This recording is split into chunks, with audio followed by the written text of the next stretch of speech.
Regresamos en detalle. El río Medellín ha sido por décadas un referente geográfico y urbanístico de la ciudad. Sin embargo, a través de los años se ha venido deteriorando por el impacto ambiental y la contaminación sobre sus aguas ha sido determinante. Es por esta razón que diferentes entidades proponen una mirada integral sobre este afluente. El río Aburrá-Medellín es el principal afluente no solo de la ciudad, sino del área metropolitana. Tiene unos 104 kilómetros de extensión. En Medellín, muchos no conocieron sus aguas limpias y mucho menos lo recuerdan sin su canalización.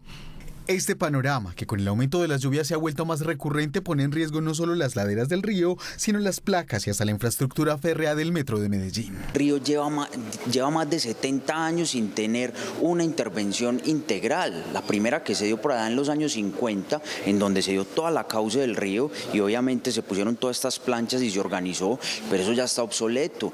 Este afluente nace en el Alto de San Miguel, en el municipio de Caldas, una reserva de 1.600 hectáreas que es protegida por Corantioquia. Allí se adelantan acciones de guardabosques para el cuidado del ecosistema y desde 2019 se adelanta un plan de manejo para la cuna del río. Con la declaratoria de esta área protegida se logra blindar el ecosistema que se presenta allí, que además permite la regulación del ciclo hidrológico en el nacimiento del río Medellín y guarda esa zona de refugio tanto para el río Medellín como para las especies de importancia ambiental que encontramos allí. Placas deterioradas, erosión, necesidades de estabilización así como de limpieza de sus aguas son solo algunas de las necesidades que requiere el cauce y que han puesto en jaque la movilidad del sistema metro. También ha sido víctima de múltiples coloraciones que han teñido sus aguas e incluso se ha convertido en un lugar para arrojar cuerpos, evidenciando hechos de violencia. Las conclusiones y de las propuestas que hicimos es: se tiene que crear una dirección exclusiva como lo que existía antes, que se llamaba Mi Río. Hay un acuerdo metropolitano que se llama Nuestro Río, que lleva 10 años y no ha tenido unos avances puntuales porque no tiene dientes. El Instituto Mi Río fue creado en 1992 bajo acuerdo municipal con el fin de que esta entidad se encargara de la atención integral del río. Se comprometieron recursos en ese entonces de empresas públicas de Medellín y del Secretaría de Obras Públicas de Medellín y de los ingresos totales de la municipalidad. A mí me tocó una alcaldía en medio de la guerra, coincidió con la guerra del cartel de Medellín, me tocó una alcaldía de apagar incendios. Sin embargo, en esa circunstancia hubo tiempo para pensar en la vida a través del río Medellín.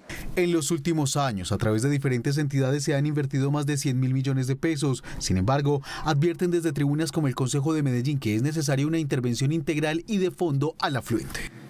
Salvar el río Medellín es la misión de las autoridades ambientales. Santiago Loaiza, en detalle, ¿cuáles son esos puntos críticos de nuestro río Medellín? Diana, televidentes, ¿qué tal? Muy buenas noches. Son en total unos 8 puntos críticos los que hay en todo el cauce del distrito en la ciudad de Medellín.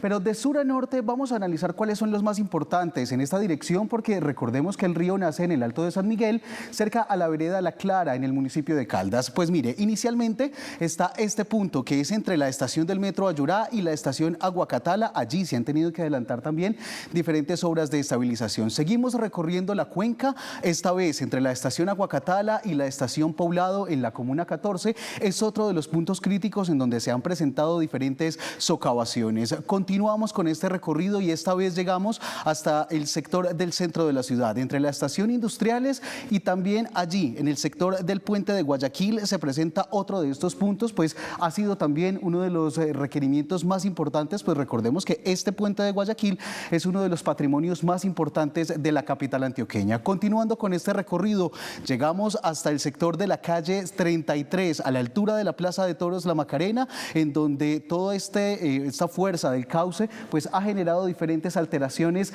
en esta cuenca del río Aburrá-Medellín. Finalmente, al norte de la ciudad de Medellín está en la estación Acevedo, uno de los puntos más críticos de esta cuenca, y es que precisamente aquí es donde han ocurrido también diferentes situaciones que han puesto en jaque la movilidad del sistema metro, de la línea A del metro de Medellín. Pero vamos a ver cuáles las intervenciones que se necesitan y sobre todo la inversión para poder adelantar todo este trabajo integral en el río Medellín. Hasta ahora, solo el distrito de Medellín ha invertido unos 80.000 millones de pesos para adelantar adelantar diferentes trabajos. El Metro de Medellín, desde el año 2016 hasta ahora, ha invertido unos 28.518 millones de pesos y finalmente el área metropolitana, la autoridad ambiental de nuestra ciudad, en diferentes estudios para todo este proceso de diagnóstico de los puntos críticos, ha invertido unos 8.964 millones. Se necesitarían unos 250.000 millones en total para atender de manera integral este río.